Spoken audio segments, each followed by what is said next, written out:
Previously on Dungeons in the Attic. 7 Queen's Guard. You got 2 on the left dock, 2 on the right dock, who you failed to push over while they were distracted by the Hydra. The one to the left of Maeve is going to attack Zel. He rolls a 20. Oh. 9 damage. How much health do you have left? 4. bad. Holy moly, guys. You guys got to rethink this strategy. I think you might be outnumbered. We can't go mano a mano against these guys. I'm at -6. You're at -6? That's right. That's bad. He's bleeding out. Okay. So they start sticking their swords into his shoulders. I'm going to grab you, because it's my turn next, Uh-huh. and shoot the teleport arrow away. Or yeah, maybe we all go together then. We should, let's all go together. I don't Shoot. even, based on the way it's stacked, I don't even know if we could do that. So you lean down to try to grab at Tusk's hand, and maybe you just get it in your hands. The blood on his hands makes you slip out as a boot stomps on top of his back. Just shoot I the gotta shoot the arrow. arrow. We did Yeah. our best. We tried. We'll just have Tusk to come is back left behind. from it. If there's ever a moment where I fall in battle, save yourselves. If they get me, they're not going to kill me where I fall. They're going to hold a public execution for me. All right, you guys hit this wall, break glass, Yeah. glass goes everywhere, dust and rocks explode off of it, and you fall into the street below. Oh, gods. Who did we think we were? What have we done? And I run towards the mallard. Maeve, is that you? Johan! Yes, please, you have to help. He opens that door. And he sees me covered in dust, And blood dripping out of my arm. By herself. Dear God. Where are the rest? Please, you have to help me get them to safety. None of them can move. Show me where. Show me.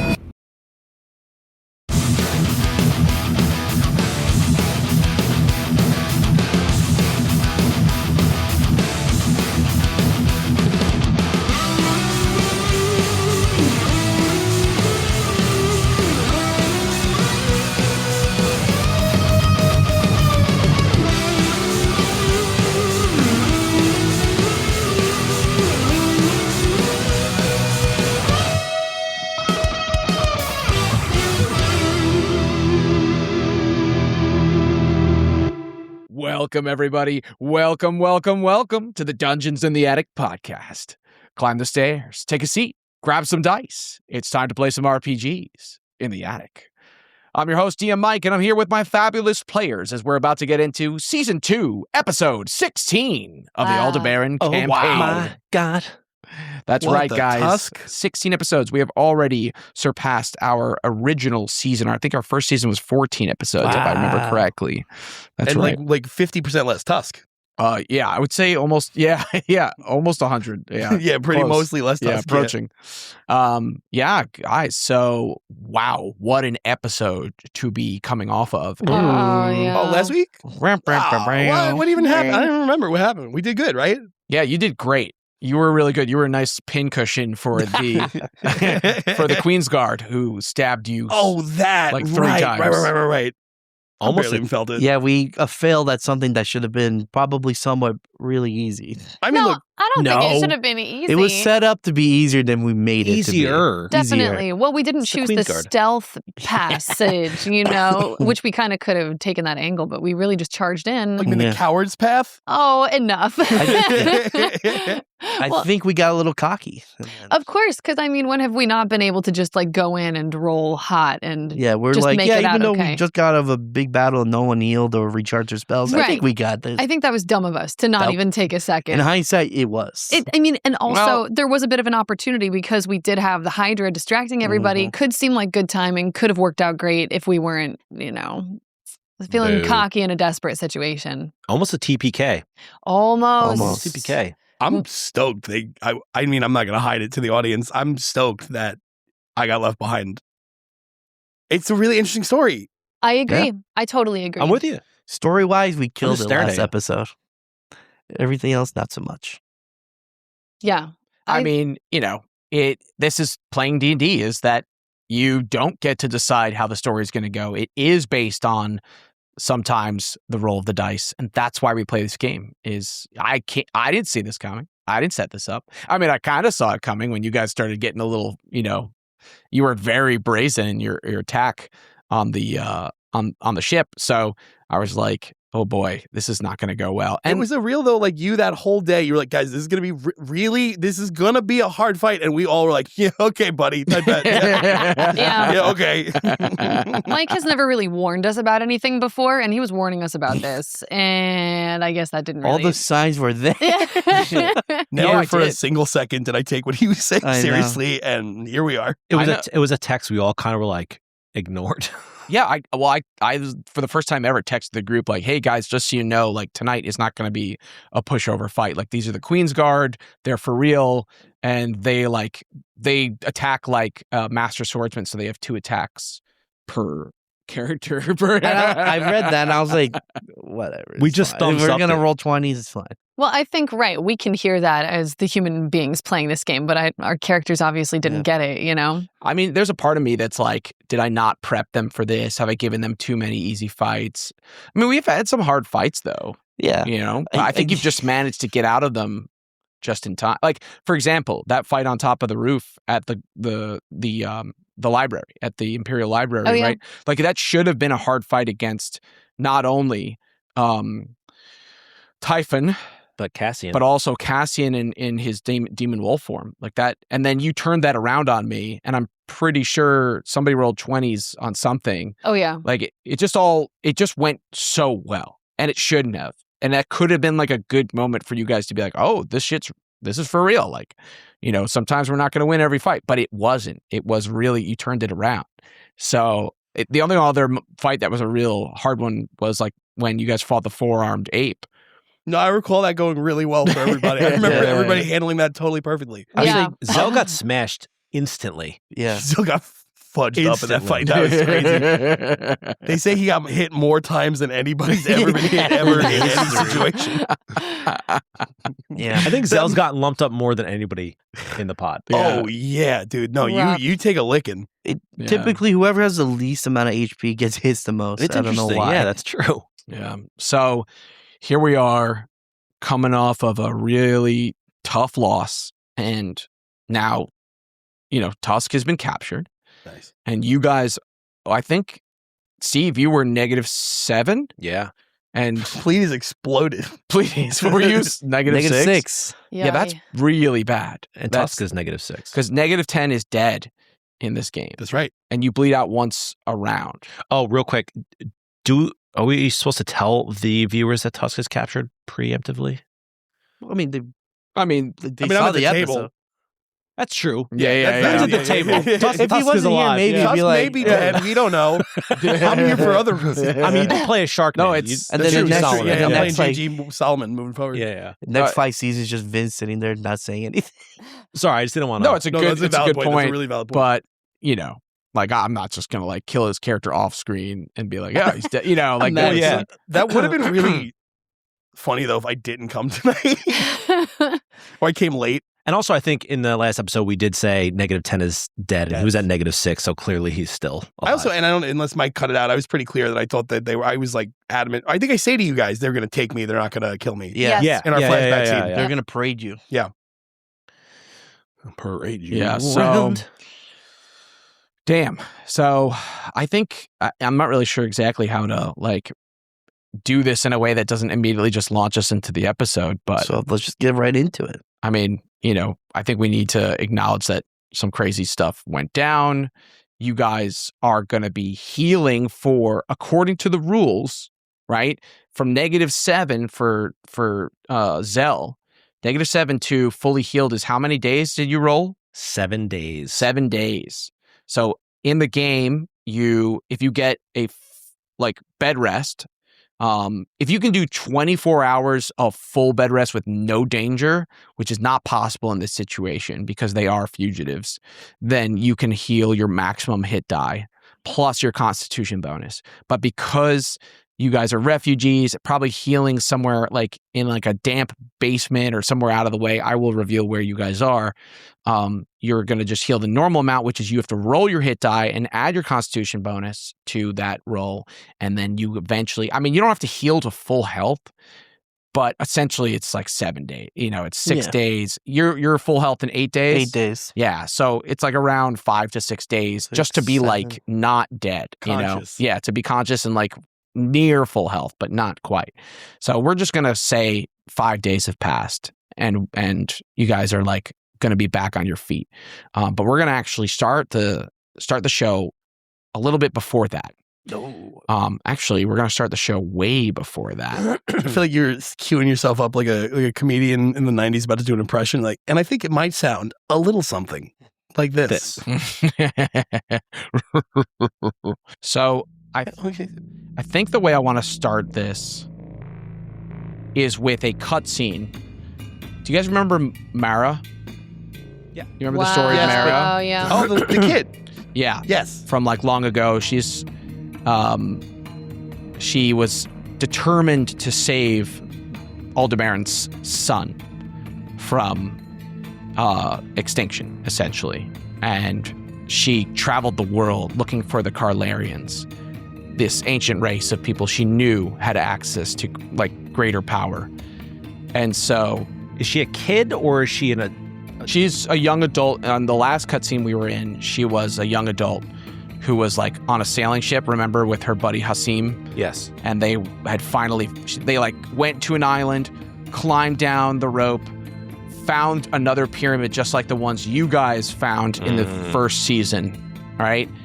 In the Mirak Mines, the in the ziggurat. Mirak Mines, The right? ziggurat, The right? ziggurat. She found another ziggurat, and she was like, "We found them, Hasim. We found the Carlarians."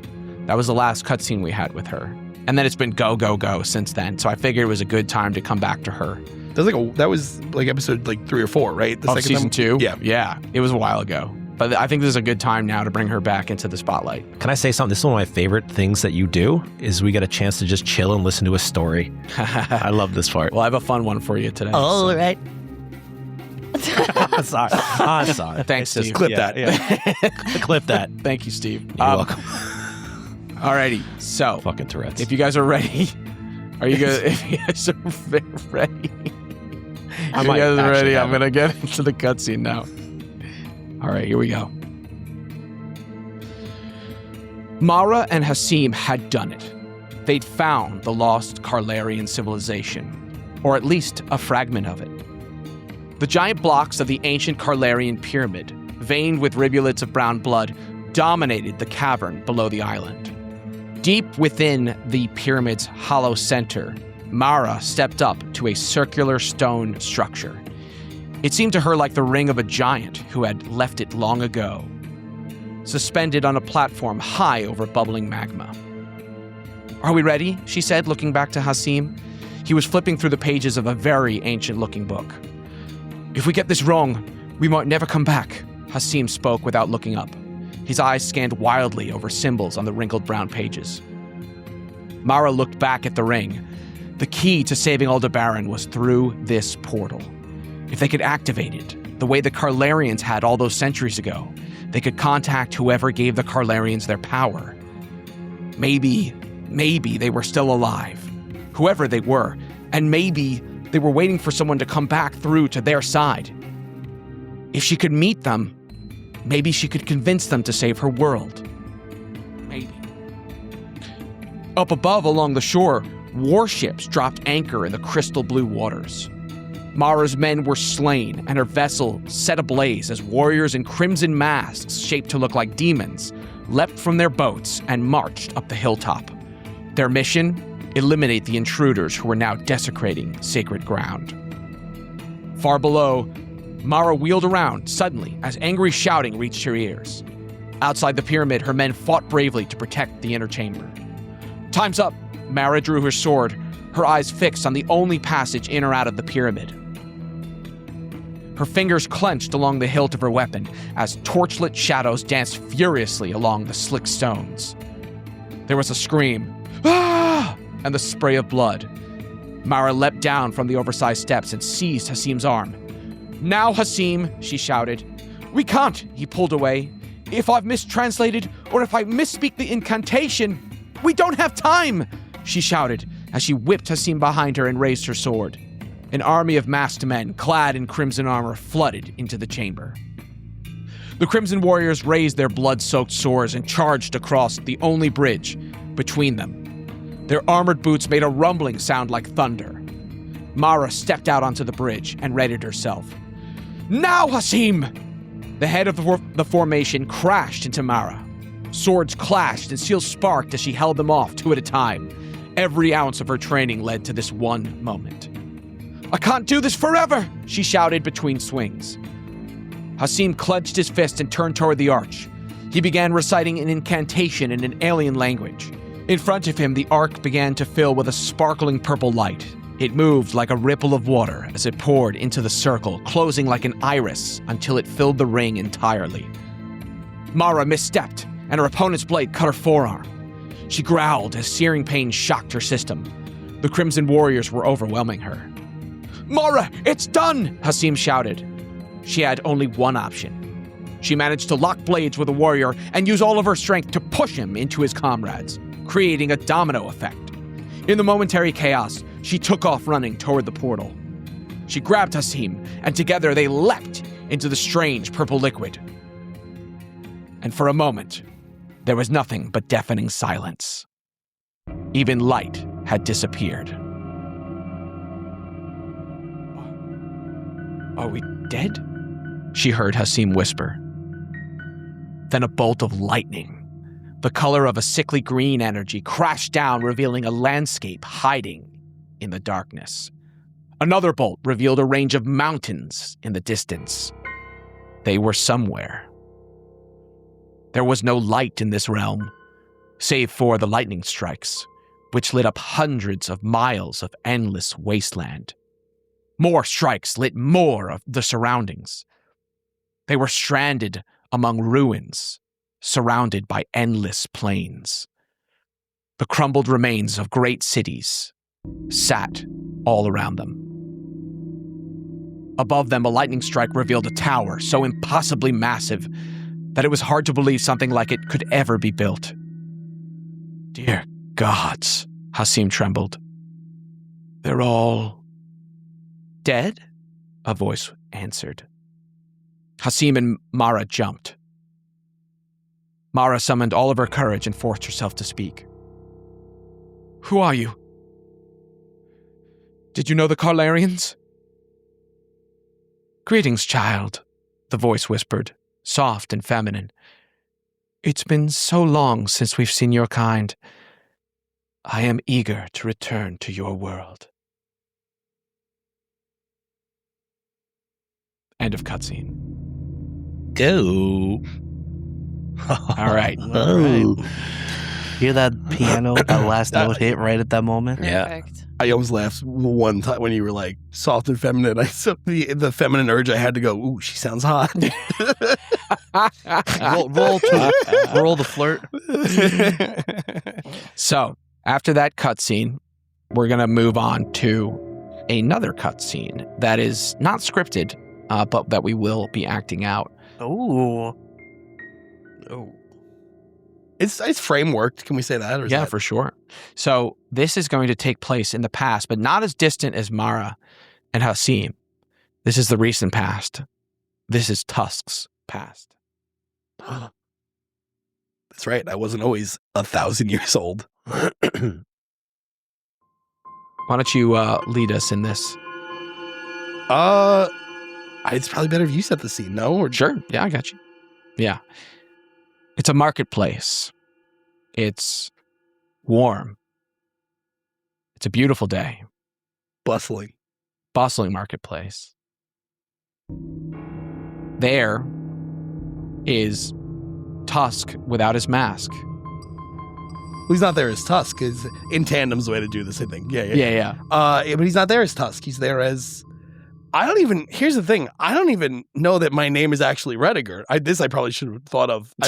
His name I is assume that Ruddiger, I've always assumed that Ruddiger was a name he took. it's Woos Blaine.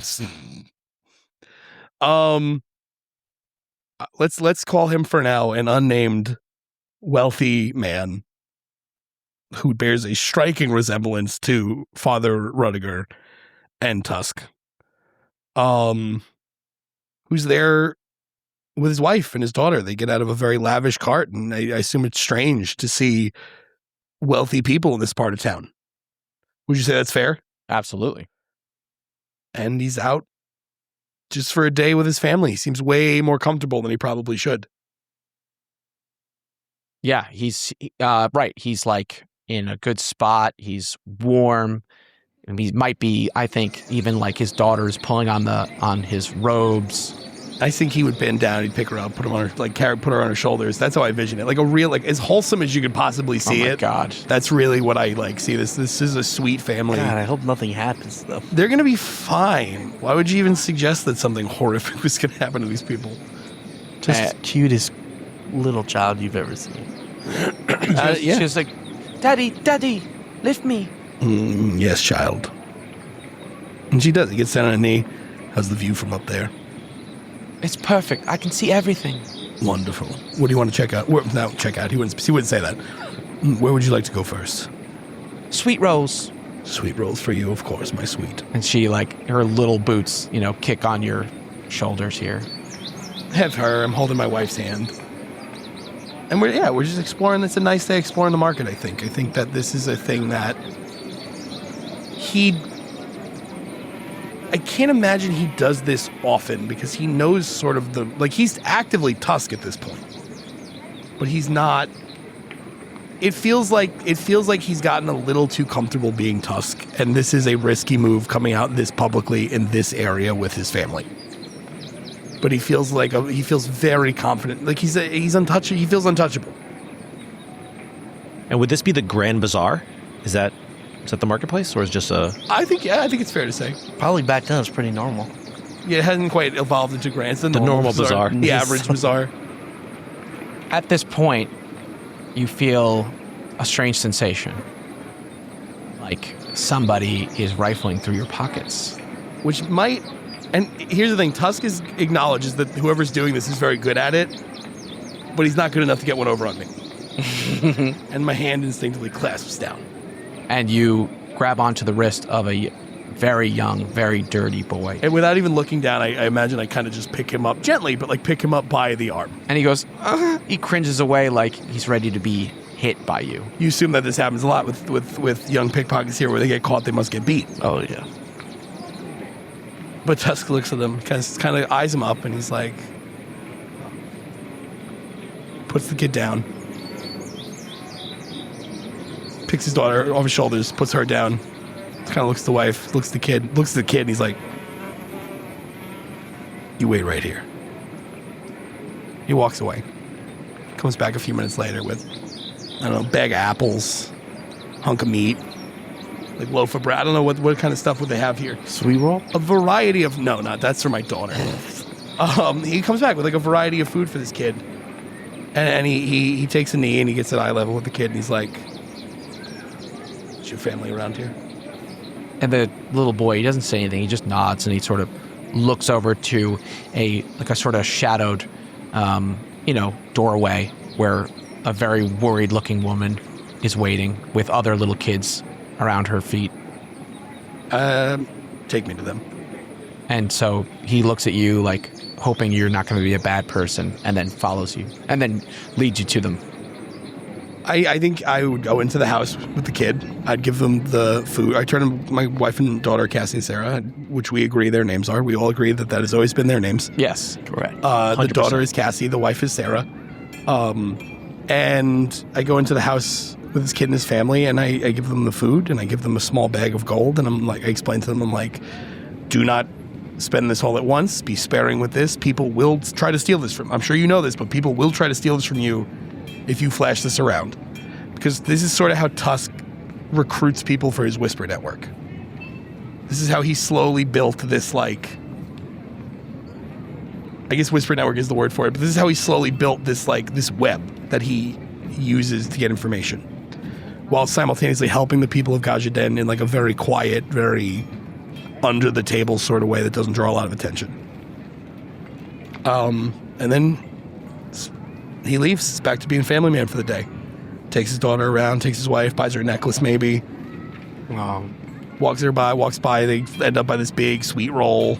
I assume it's some sort of honey roll with pistachios. Mm-hmm. The most, what you brought up last night. Oh, yeah. Oh, my God. I made a cardamom walnut buns. That's exactly what I was picturing when I brought it up. Yeah.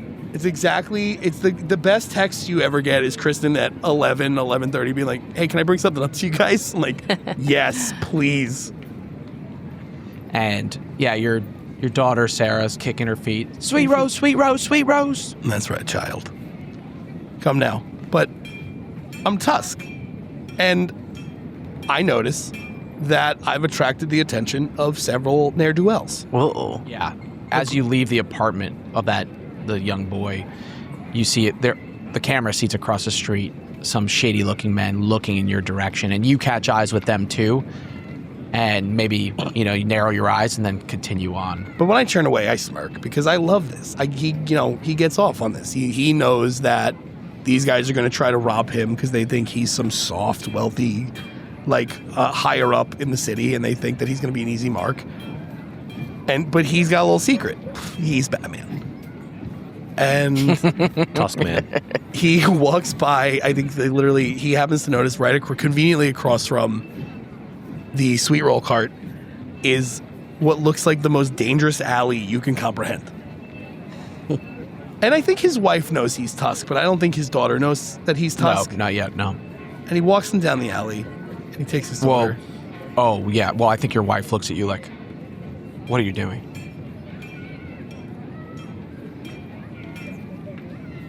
We're being followed. But why are we going into an alleyway? Because people can't see what's about to happen next. You know this. You'll be totally safe. And you can see the look on her eyes, like she doesn't want you to do this, but she trusts you. I know. I'm sorry. But if we're going to help people, we're going to attract attention. And if we're going to attract attention, I need to protect you and Sarah. She nods. Take Sarah off my shoulders. Pop. Oh, sweet Rose, Daddy, sweet Rose. Oh, soon, my child. But for now, I'm going to send you with Mommy. And I need you to close your eyes and cover your ears. And in just a few minutes, I'll have a big surprise for you. I promise. Where do you send them? Just kind of I just kind of tucked them in a corner in the alley. Maybe a little further down than I'm going to be waiting. But I definitely send them down first because I know that the threat is coming from behind us. Right. And sure as you could set your watch to it, if you had a watch. Sure as you can set your watch to it. Yeah. Sure as S word. No. You're right. Those guys, they immediately turn the corner. There's 3 of them. And they've got these hyena-like grins on their faces. Yeah. They're dirty. Mm-hmm. They're desperate. Mm-hmm. And there's a look in their eyes like they've cornered their next meal. And this is where I think he'd pull off some real Tusk nonsense where he would be in front of them until they got a certain distance down the alley, and then he would be behind them. You know what I mean? I like to imagine it's like the alley's has a shadow, and you just disappear into the shadow. Yeah, he steps into the shadow, and they're like, "Bro, we got you now," yeah. and then he's just behind them, and he's like, Nothing personal, kid. I'm going to give you one chance to walk away. They sort of look to each other.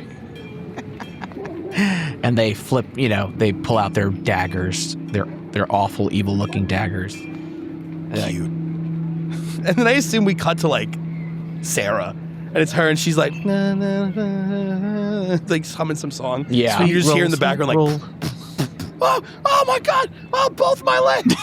Oh, he broke both my legs. I only had the 2. No. And somebody slams into a wall and knocks over, some crates of garbage or whatever. Yeah, the camera's focused on her, and you see in the background a guy hit the wall behind her. Yeah. And then you see his big hand come into frame and kind of tap her on the shoulder, and she opens her eyes and got a big sweet roll for her. And he's like, told you. Sweet Rose, thank you, Daddy. Of course, child. And she looks down at this guy who is now fully unconscious in this pile of garbage over here. She's like, is he okay? He's just taking a nap. and you and your family. And I think we slowly walk back. But I get this sense. That was too easy? No, it's been too easy. That's sort of the problem. That's why I got so comfortable. But I get this sense I'm being watched. Like, we're being watched. But even, like, I can't pinpoint where it's coming from. And that's weird. Yeah, you look up at the top of the alley are tall buildings. You know, you're in between two tall buildings, and there's just this quiet that settles over the alleyway, and maybe, you know, like some sort of like cloth or some sheet, just kind of like some old sheet, just like kind of waves down, you know, in the distance. It's just sort of just, you know, there's nobody here, and that's eerie. I imagine it's a real, like, there's the sheet blowing, like you say, and then we walk out of the alley, and then there's somebody behind the sheet. Like, the sheet crosses camera, and then there's somebody there all of a sudden. Yeah, there's a shadow behind the sheet, yeah. And it's the rare instance of, it's probably nothing. Because if it was something, I would have caught it. Now let's get you another sweet roll. And you folks walk home. We get back in our cart. We're wealthy. Oh, that's right. We get back in our cart. I kind of like give our cart guy a nod. I'm like, good job watching the cart guy. Flip him a coin. And then a splash of cold water wakes you up from your dream, and you are covered in scars and bruises and wrapped bandages, bleeding and half dead. Oh my God. Sam. Cassie. Two guards are standing in front of you in this dank, dark dungeon room. They are Queen's Guardsmen. There's a sound of boots stomping down a stone hallway outside. Suddenly, the guards outside the cell stand at attention. And the door to the cell opens. And in steps a tall man with a gaunt face, gray hair, and these lavish purple robes of a statesman. He removes gloves from his hand as he speaks. Oh, Tusk. Why did it have to come to this?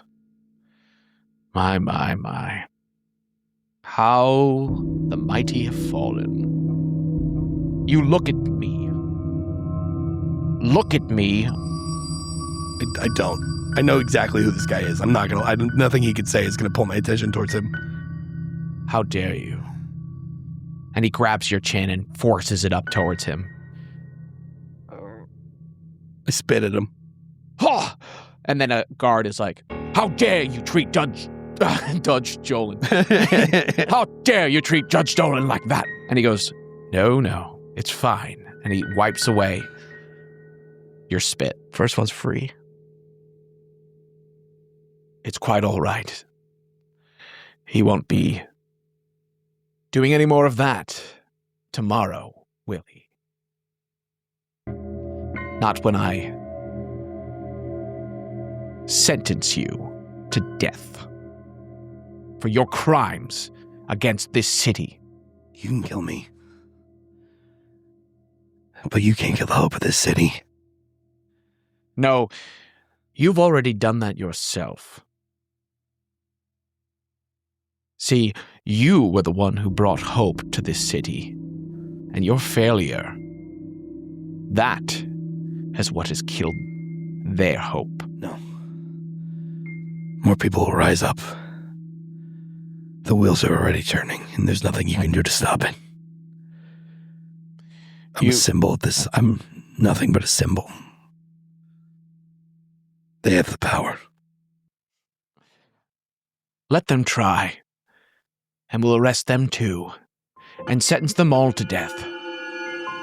There is nothing that will stop me.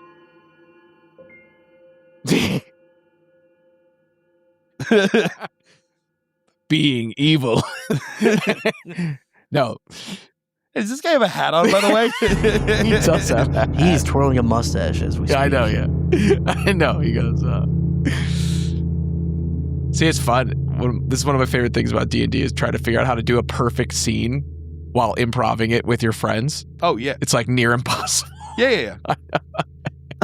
Because eventually you just get tickled by something. I know. He's going to motion to a guard. Bring him water. And he's going to bring the bucket of water up to your lips. Oh, in a defiant act, I'm completely chained up? Mm-hmm. Is there any way I could knock that bucket of water over? Sure. I do that. Yeah, you can headbutt it. I headbutt the bucket of water. And it goes all over. And the guard smacks you like open hand. Or backhands you, rather. Cute. Enough of this charade. Tomorrow you will be sentenced as the criminal that you are. And this city will know that your terrorism, your hatred for our society, it is punishable by death. The only thing the city's gonna know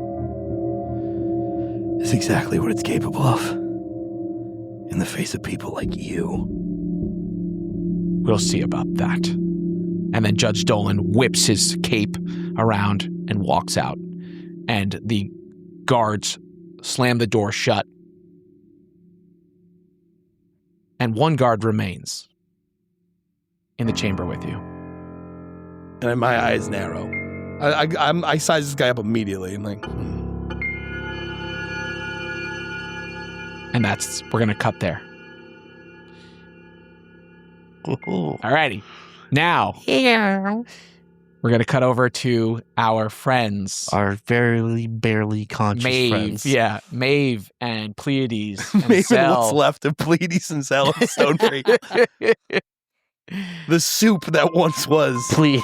Maeve, you got out of that with the most hit points. How many hit points did you leave with? I had 5. You had 5. So you were really bruised and messed up. So you have actually been working with Valeria Lavernia.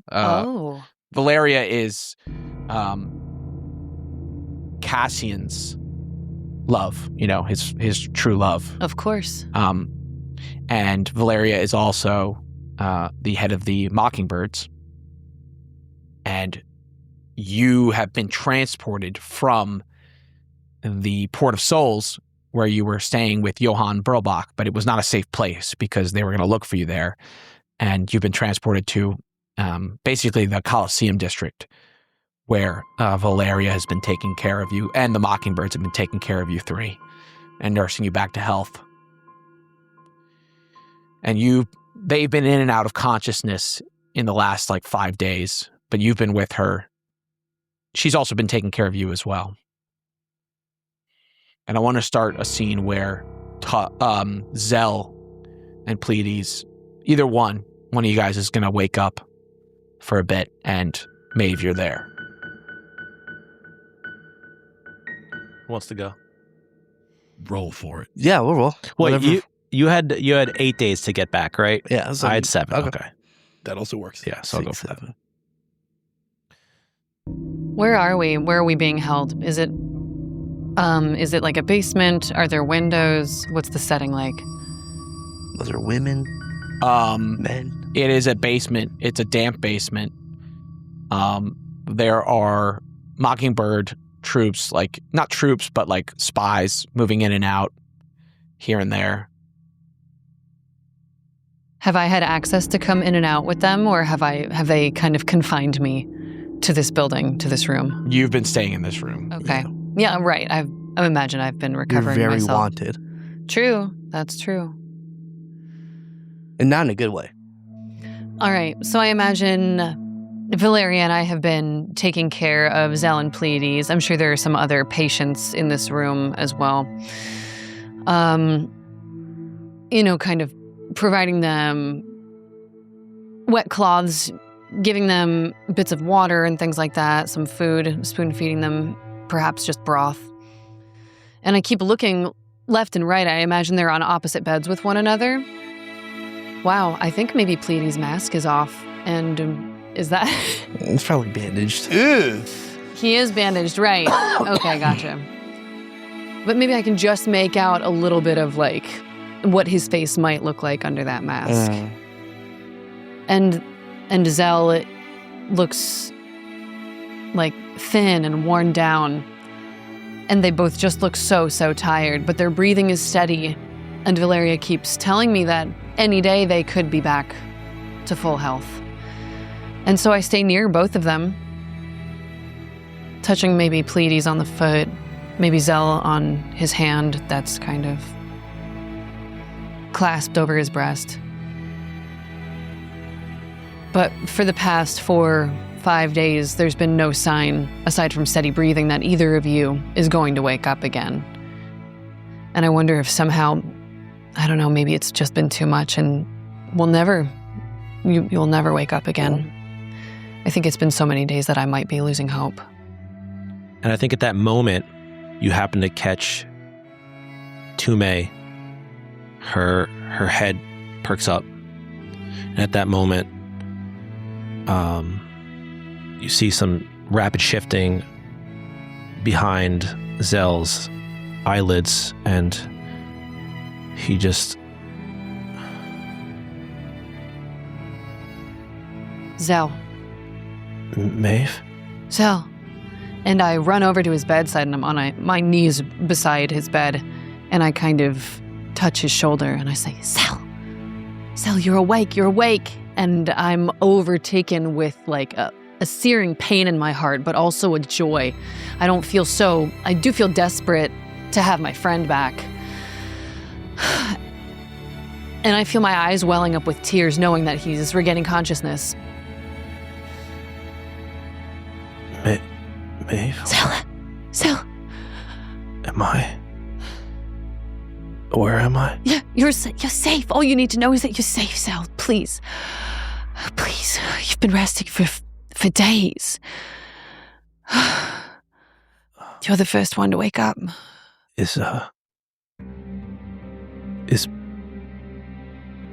Are you okay?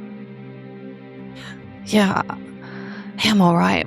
I didn't lose consciousness like you and Pleiades, and really, I've been helping to take care of you. I'm fine. Where are we? Is Pleiades here? Yeah, Pleiades. He's sleeping in the bed right across from you, and now that you've woken up, I think things will look good for him as well. Might just take him another day or so, but he'll be on his feet again. And, And Zel sits up a little bit, kind of like, leans a little bit more into his pillow and tries to sit up. Please don't do too much too soon.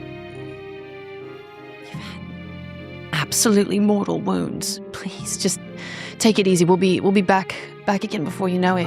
Okay.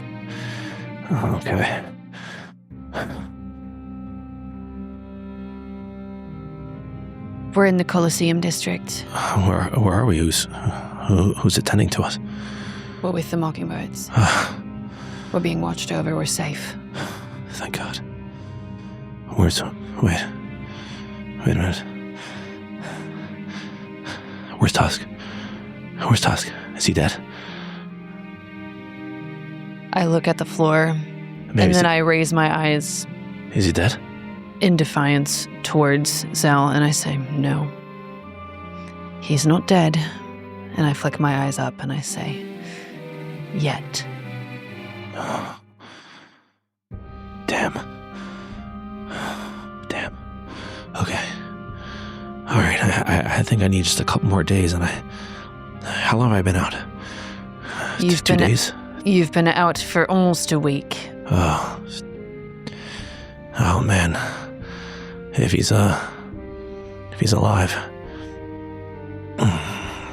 he's gonna be out.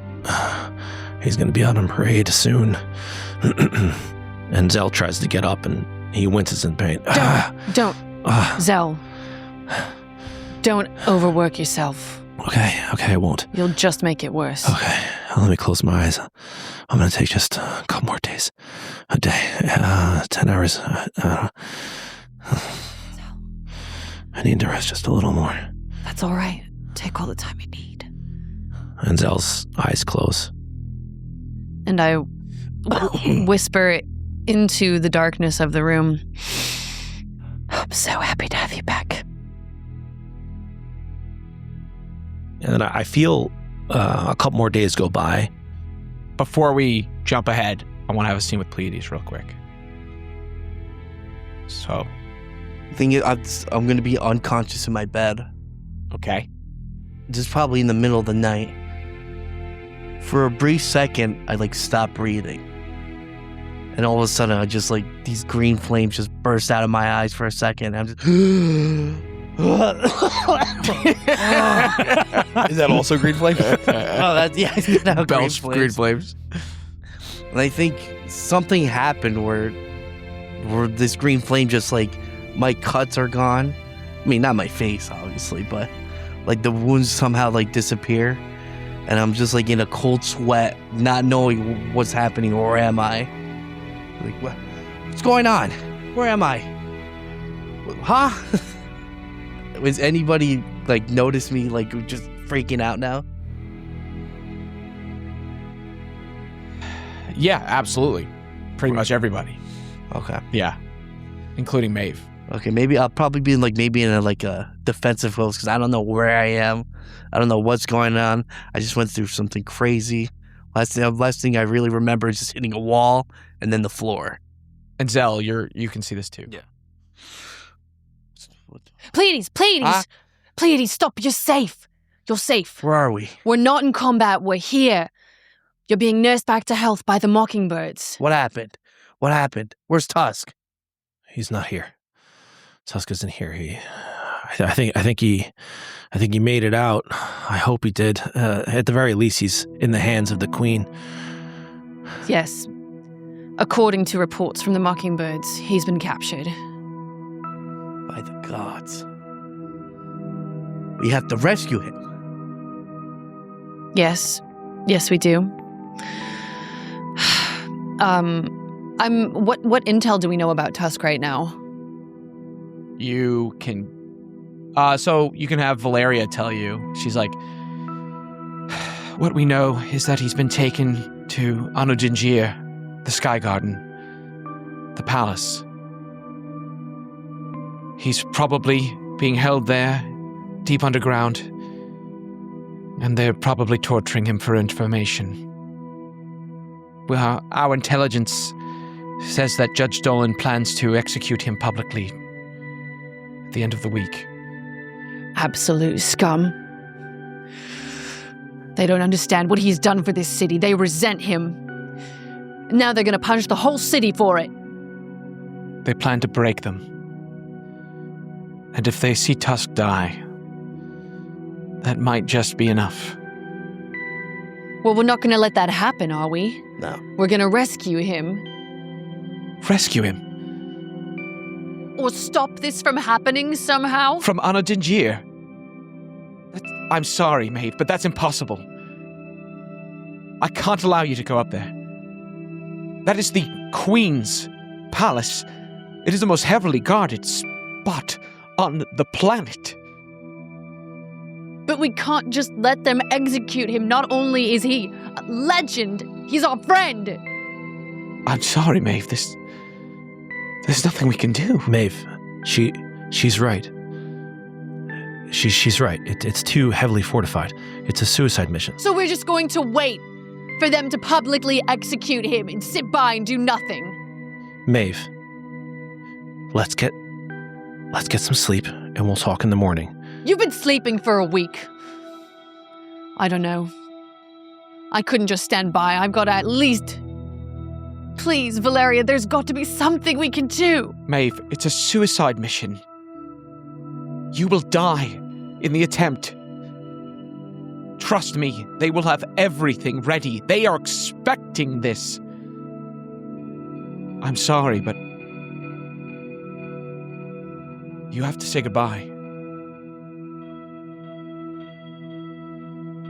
Maeve, I'm welling up with tears in my eyes, and I run to another room to be alone for a while. Oh, man.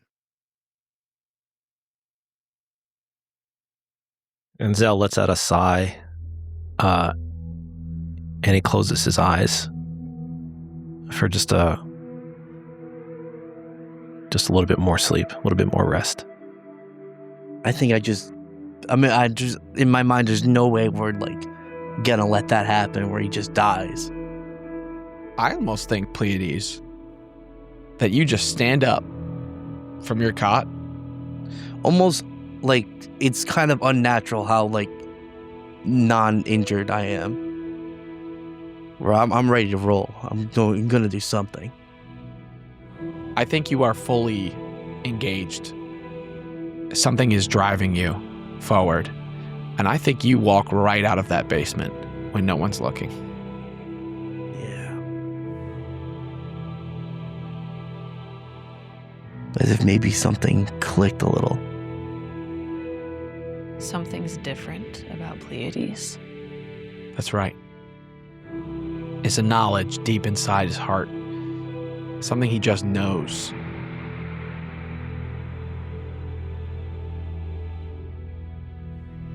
Did you want to cut to a few days later, Steve? Yeah, I think cutting to a couple more days later where Zel is feeling himself, where he can get up and move around and have more wits about him. And yeah, it's a couple days later, and Is Pleiades still gone a couple days later? Yeah. And so I want you guys to sort of realize that he's gone first. So then maybe It could be like we pick it up the next day.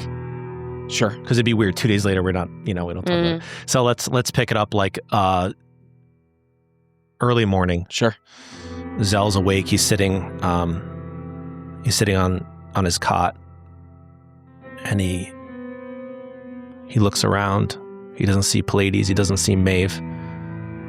He sees maybe a couple of mockingbirds still sleeping, getting the rest they need. And Zel gets up. Tume, where's Maeve? And Tume starts to walk out and goes right into, I guess, like, I don't want to say Maeve's chambers, but wherever Maeve is. And so you see Tume walk in first. Mm-hmm. And a couple beats later, Zel walks in. Maeve, we need to talk. Sorry. Maeve, we need to talk. What you've noticed? Well, there's a lot of things I've noticed. But I'm sure you know Pleiades is gone. Or he's not in the room. And Maeve kind of slams the wall a little bit. I heard him walk out last night, almost in a rush, a fury. He was stomping out. Yes, but didn't you think he would be coming back? Where is he gone? I don't know. I don't know. Everything is shifting. Where is your friend? I thought you knew where he went. You're keeping such close tabs on all of us to make sure none of us can go and rescue Tusk. We have more than you on our plate. We have a whole city to take care of, if you haven't noticed. I'm sorry, Valeria. I don't know where Pleiades is. I thought you might have known. It's all right. No, I don't. But why would he suddenly leave? Valeria, just give me a moment with Maeve. Is he a traitor? He's not a traitor. He would never betray us. If he tells them where we are, we're all dead. He won't. He won't. We're gonna go look for him today. Just give me a moment with Maeve, please. We'll circle back with you, please. Just give me a little bit of time. I'll explain everything. I want answers. You will have them. And she walks off.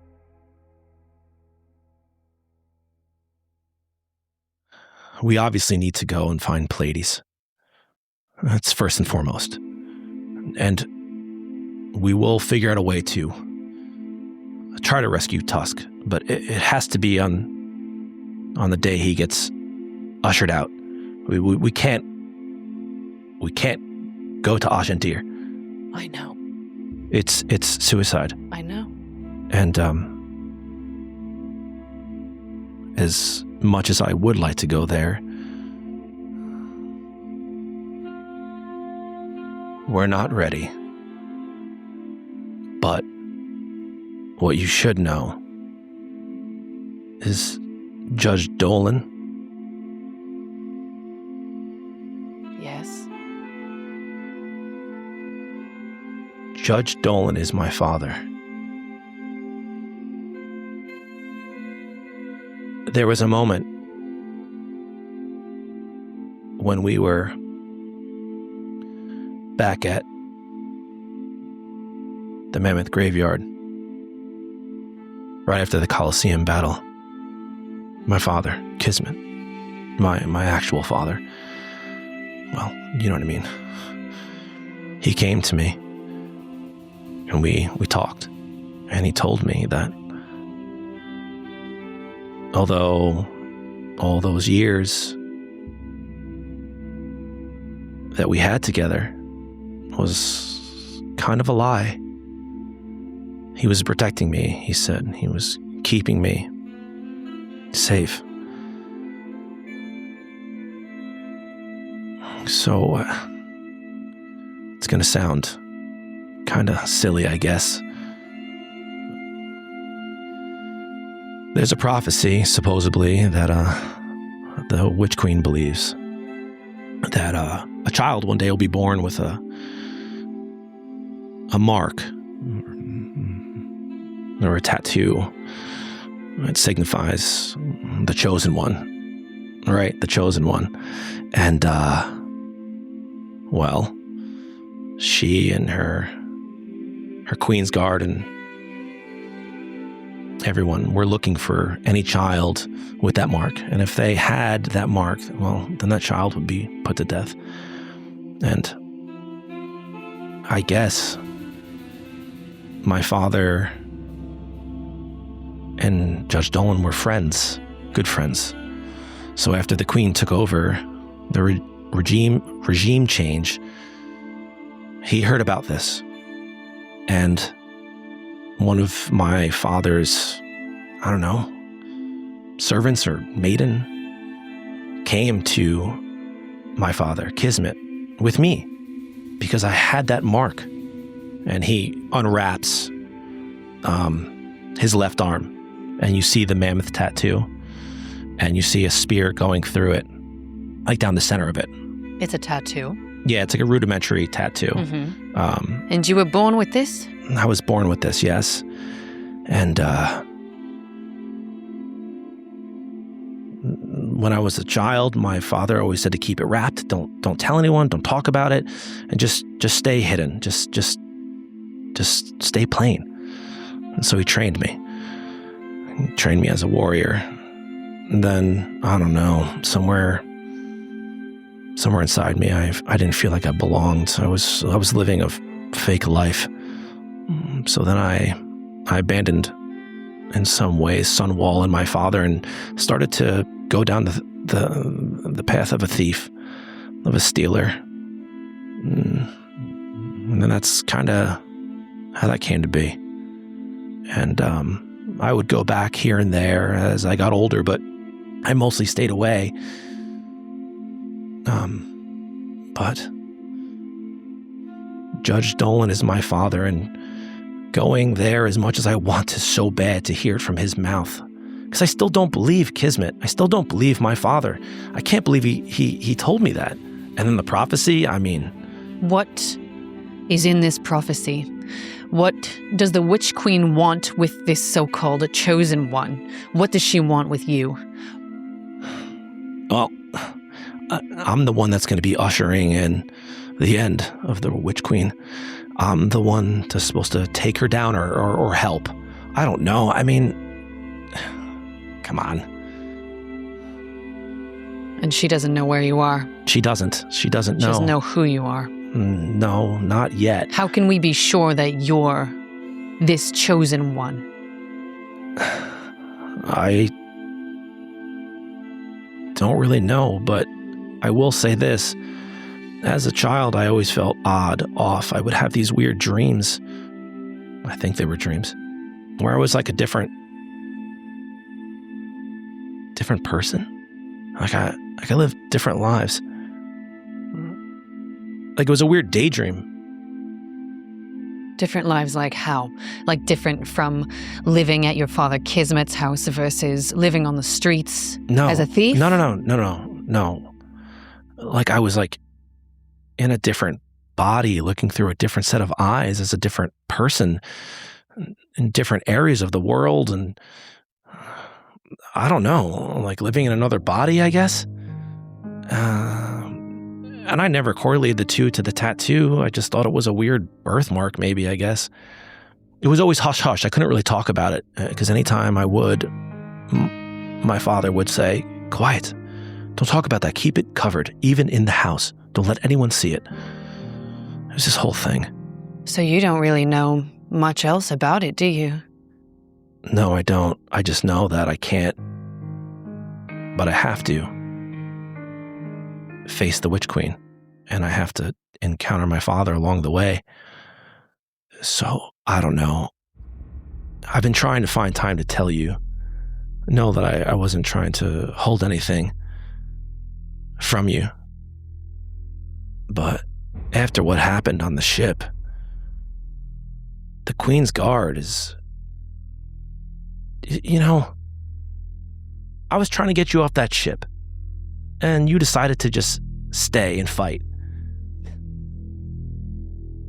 You know, come to think of it, you've done things like that before, always digging your feet in. And that could have gotten us killed. I mean,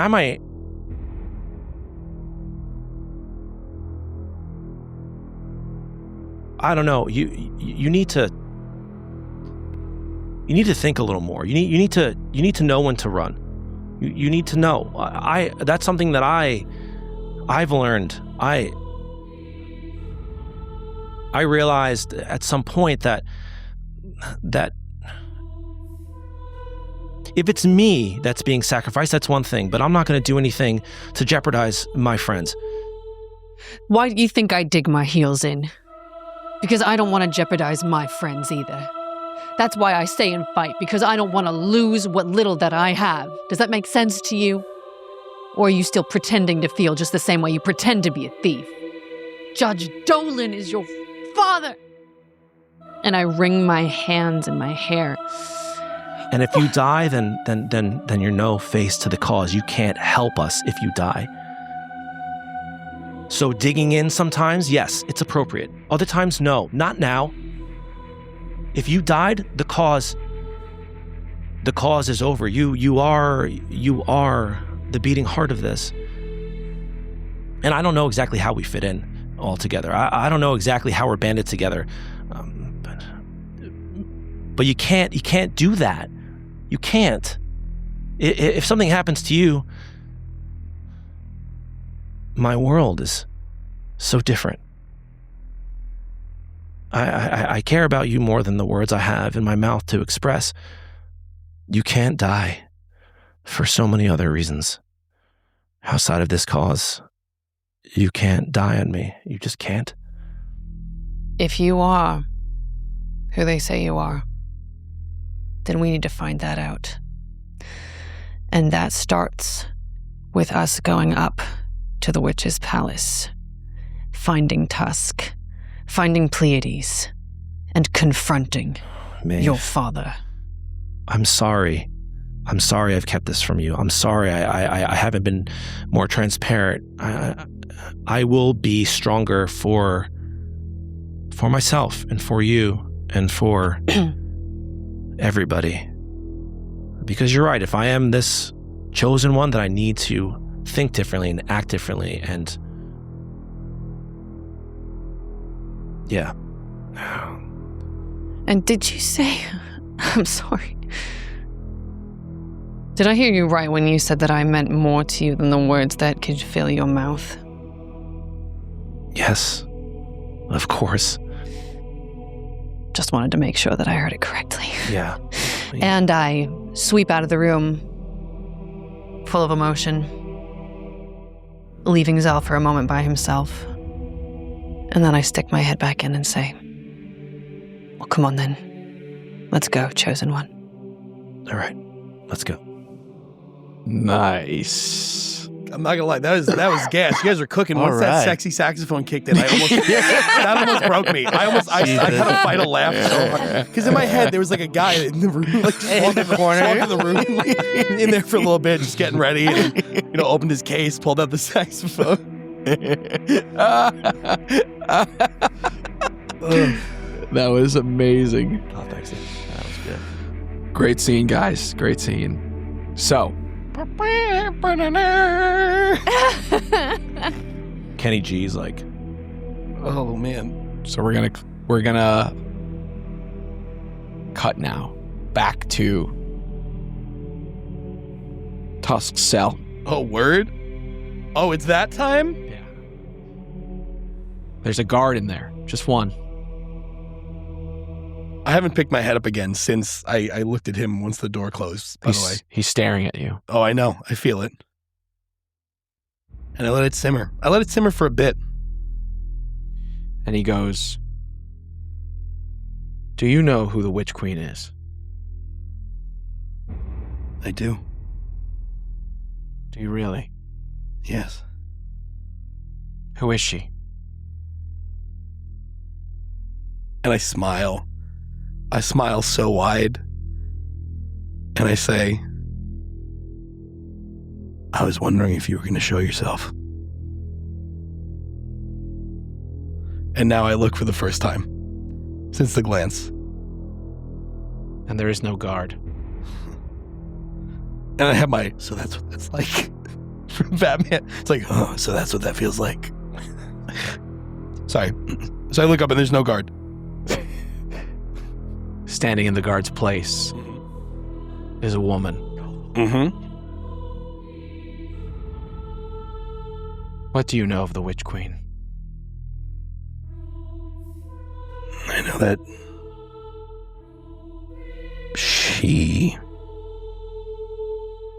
I know that you represent everything I stand against, everything I stand to protect in this world. I know that you took everything from me, and that you would do it to anyone else if given the opportunity.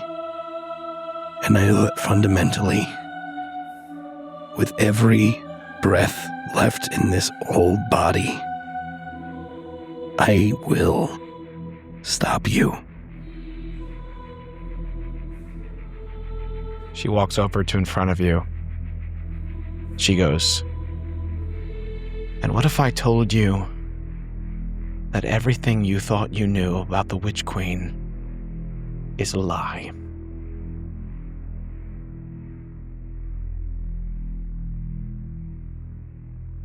Go on. I'd like to make a deal, Tusk of Gajaden. And that's where we cut.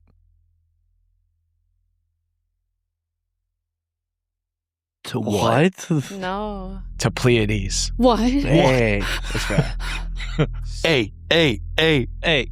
Stepping out onto the roof of a building. It's night. The stars are glimmering so bright in the sky, and the city below shimmers like a reflection of the sky.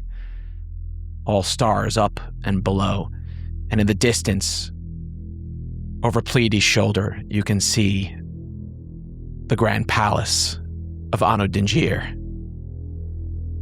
And we zoom in slowly on Pleiades' face as a grim determination overtakes him. He remembers something from his past. His sister. And that's where we're going to end tonight's session. Oh, man. I wasn't expecting it there. But what about his sister? Tell me more. My sister, she's ugly. She smells. No. She's Man, we better Christmas. start next episode with more Pleiades information. I hope we just cut the next episode. Like, yeah, and that happened. No. Now we cut back. No. Oh, folks, next episode is going to be so much more. Oh, yeah. Next episode is, I don't want to. Next episode is the season finale. Wow. Yeah. No. We'll see you then. Oh my god. Wait, are you being serious? Season finale? Mhm. Holy sh! Series finale. No, That's wrap it psych. up. Seri- Did it's a it tell series you? finale. Yeah. Yeah. Shutting it It down. looked like you would have known of all of us. Yeah, that was crazy.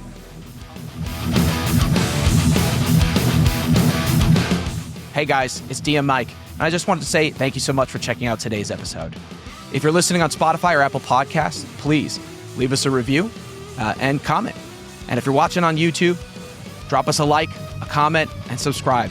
It does so much to help other people find the podcast, and it means so much to us. Thank you so much, and we'll see you next time in the attic.